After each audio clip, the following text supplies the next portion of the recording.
All right, guys, I've been meaning to do this for a while. I want to talk a little bit about how I promote in Jiu-Jitsu, right? How do I belt someone? Specifically talking from white belt to blue belt and blue belt to purple. Once you get to like purple to brown, brown and black, it's a different set of like circumstances. And that's really going to be skill-based, consistency-based, and just honestly being with the team. So it comes a little bit of loyalty. But let's just talk about white belt to blue belt, right? I think that's the most significant one. Now, my most viewed video on YouTube is my blue belt test for my son. That has been viewed over 75,000 times, right? It has really helped my YouTube page explode. And I've had a lot of positive feedback from that video. But I also have had some negative feedback. And I want to talk about it. So some of the negative feedback was like, I can't believe you test. That seems like kind of Mick Dojo-esque, like old school karate school. My gym doesn't test. My gym doesn't even do stripes. I got my belt just from rolling on a mat, and my professor just tossed me my belt. To being like, you testing your son, it's a biased test. Your son didn't do well in the test. Oh, he made a mistake. He shouldn't be a blue belt. Okay. So first and foremost, if you want to see that test, the link will be in the bio. You can check it out to see exactly what I'm talking about. Let's go over a couple of things. One, it's not got an easy one. The bias thing. I think the bias thing is the stupidest thing ever. Yes, he's my son. However, I'm literally testing him online. I'm recording his test and posting that test online. If I want to be biased, I could just give my son a blue belt, purple belt, brown belt, black belt in my school, and no one could question me because I could do whatever I want to do in my school. No, I didn't go that route. I made it as open and public that you can possibly be, as I recorded him, which made him super nervous. You know, who wants to get tested in front of, the world? And then I posted a video unedited. Okay, so scratch that one out. The other one was, another easy one to cross out is, well, he made a mistake on a particular part of the test. Well, the test is not a pass or fail thing. This is something I got from Robert Drysdale, being affiliated under the Zenith affiliation program. But Robert Drysdale being a world champion, multiple world champion, a ADCC world champion. The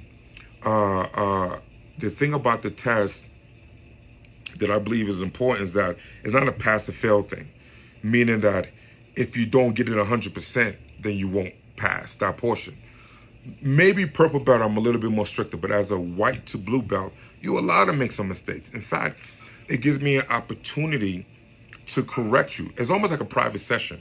If you say, hey, show me 3 submissions from the guard, and you pick an arm bar, and you do the arm bar, but it's not as proficient as possible, not as tight, then I will make some corrections. Then I have you do it again, then you get it, boom, right? Now, I only felt one person on the test, right? And this was a situation. Who was in side mount. I said, show me 2 escapes from side mount. He got there and he was like, I don't know what to do. I was like, bro, you know this. And he's like, I totally forgot how to escape side mount. I mean, frame, strip, hip escape, pull guard, underhook, come out the back door. I mean, power roll. He couldn't come up with anything. At that point, I was like, okay, I understand you're a little bit nervous.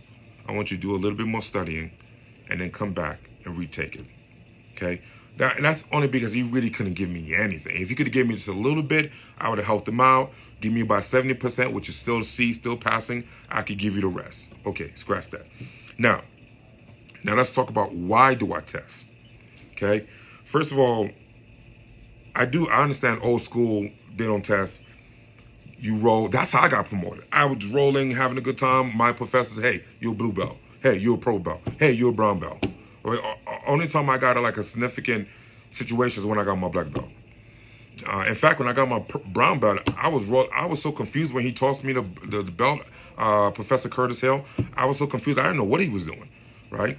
However, what I think is important, the reason why I test is because you get guys that will come in from let's say a wrestling background, and he will beat all the other white belts. He would destroy them. He'd go to tournaments, beat them. But he'll beat them just in top pressure, just with takedowns, being anti-jiu-jitsu. You know, he's just strong, athletic, fast. You know, he got a little bit of grappling because he wrestled, but not because he knows jiu-jitsu. If I say, hey man, show me omoplata, you know, he couldn't do it. He couldn't demonstrate it. He was beating guys by things he already knew. Or you would get a guy who is good at grappling. Maybe he's good at just footlocks. Full like everybody. But I'm like, okay, show me a technical pass. Show me a sweep from guard. Show me a defense for a triangle choke. And he can't really show me that because one, he's probably good enough that he never get put in that position. But as a white belt, you go to blue belt level, they're gonna catch you there. Maybe the other white belts won't get him there, or maybe some of the lower level blue belts, but a higher level purple will catch him, and it will be a huge deficiency. So by taking this test, you will start to see your strength and your weaknesses. Okay, so let's talk about how do I promote? Because testing is just one part of it, okay? I call it the 3 C's. You got consistency, competency, competition. Start with consistency. Listen, everybody has their own journey. Yes, I get a person who comes in every day, trains every day, gi, no gi, MMA. He's doing all the grappling classes. He's probably gonna progress a lot faster than someone that comes in twice a week. Okay, that's when it gets a little bit kind of weird. I think the average time for like a stripe, and I like seeing stripes because I can see where you at. Sometimes just having a blank belt, I could get lost. I could forget. I'm like, damn, how long you been doing this? I got a lot of students. I can't remember everything. And I'm not the best person at taking notes. That's the deficiency in myself. I'll admit that. But usually, typically, it takes about like 3 to 4 months. I say quarterly, you get a stripe. And I like to have everybody have that same time frame. But yes, I do say people that's a little bit more consistent will get promoted faster. And what I mean by consistent is just here.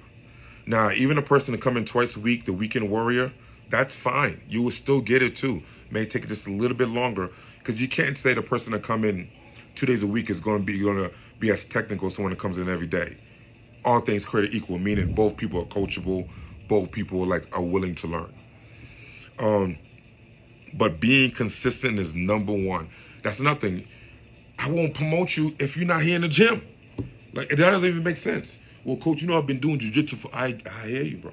I hear you. But at the end of the day, if you're not here with the team, sweating it up, putting in the grind, not just making yourself better, but making the other people better on the team, then I cannot do that. That's just who I am, okay? You may not like that. Maybe other schools would toss you a stripe, toss you a belt, won't care. I care, okay? So consistency, and that means a lot for you. The more you train, the better you get. The other C, competency. Now that comes with the test. That's where the tests fall under. Now, once again, competency is like, one, I can see you learning or demonstrating, like going through the drills, and I see you picking it up, and you're using it, and sometimes you rolling, you catching people in the things we work on. That's one part of it. Another part of it is the test, when I can test you on all areas, because sometimes we don't hit every area for every roll. Sometimes I don't remember, right? I can't watch everybody roll every roll, right? So the test will let me see your takedowns, your guard game, your escape game, your defense game, your attack and transition game. Like, it gets me to see everything about you. So that's competency. Last one, competition. What is competition? Okay, we understand competition is going to the tournaments, but competition can also be live rolls. I think the only way to truly show that you're proficient in most of these areas is not only being here, being consistent, also showing up in the test, but also catching people, real life catching people in these moves, and showing variation. Like, if I see someone all day long going for guillotine, I'm like, okay, I get it. You got guillotines. Can I see something else? Can I see catching people in some triangles, arm bars, rear naked choke, footlocks, you know. Can I see you not just pulling guard every time to go for guillotine? Maybe you getting takedown, you on top, you passing, you getting your sweeps. Okay, so that comes with rolling live, and that's under competition. And obviously, if you're going out to competitions and you are winning or at least placing in competitions, then of course that's going to clear up and really get you to get promoted faster. Because sometimes I will give someone 2 stripes.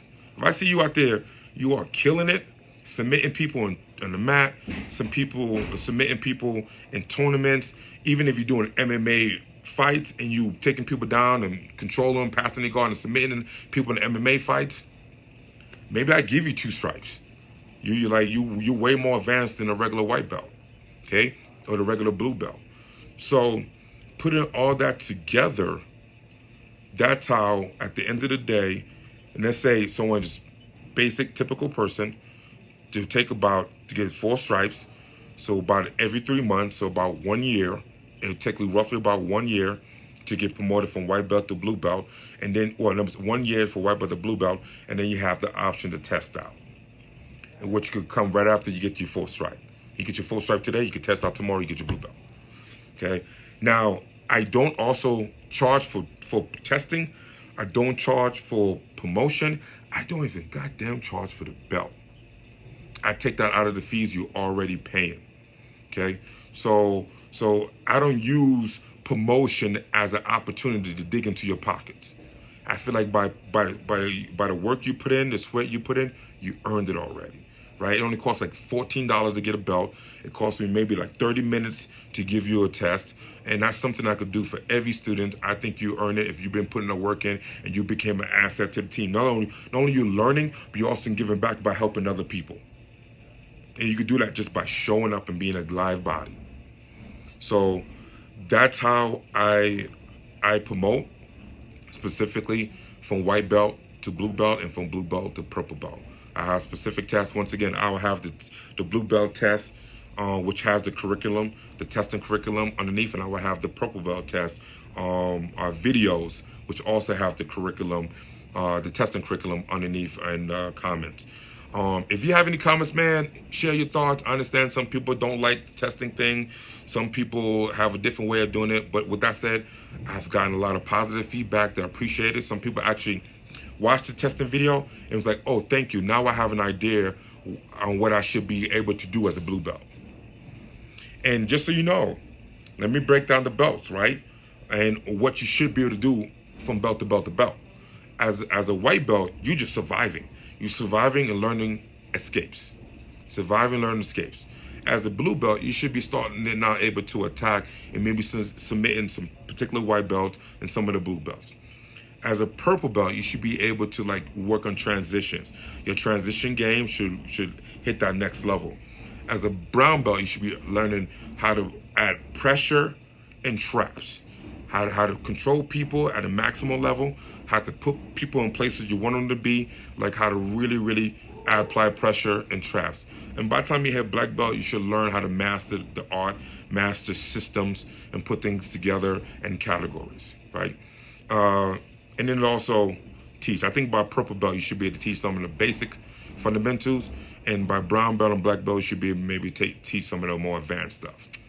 That's just my take on jiu-jitsu, belting, promotions, where you should and shouldn't be. All right, let me know what you think, man. You know how it is, hard work, dedication.